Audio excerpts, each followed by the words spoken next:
Today, I am going to tell you about one of my personal favorite philosophers, educational philosophers, Augustine of Hippo, most commonly known as Augustine. I find him intriguing because of his contributions to the current educational landscape. So, Augustine was born in 354 AD, and he made a significant impact that we're able to see in today's contemporary classrooms. Before progressivism, there was Faith and Reason, brought to you by Augustine. So, Augustine was born to a pagan father and a super Christian mother. She was praying, she was a peacemaker. She was always trying to have Augustine dig into those magna cognitive self-regulation skills and dig in and see why he believed what he believed. Augustine had some rebellion in his young years. He was promiscuous. He went out and explored the world, Neapolitanism, drinking, women, trying to find out truth for himself.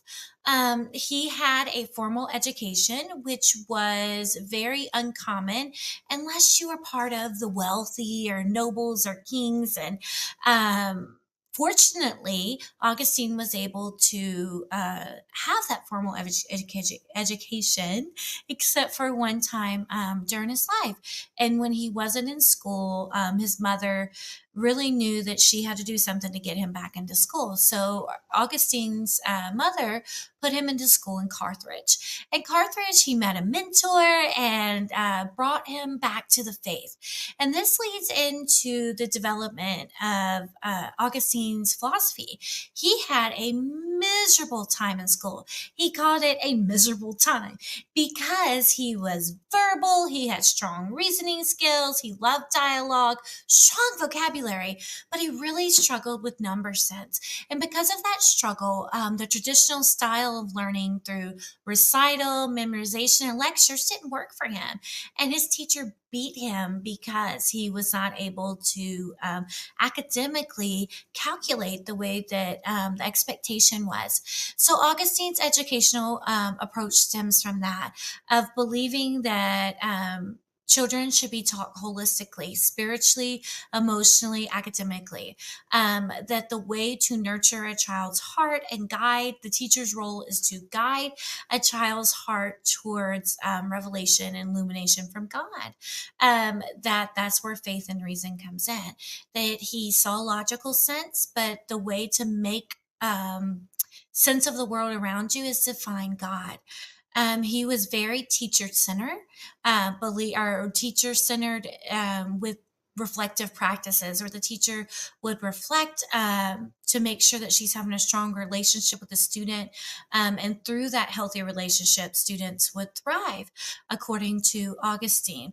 Augustine always thought that the very end goal was to come to illumination from God through a relationship and robust dynamic learning experience in the classroom.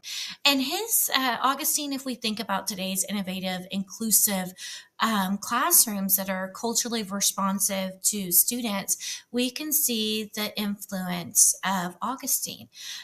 He had choices to make of religion and life and learning. And because of his miserable experience, he tried to put students centered at the true center of education.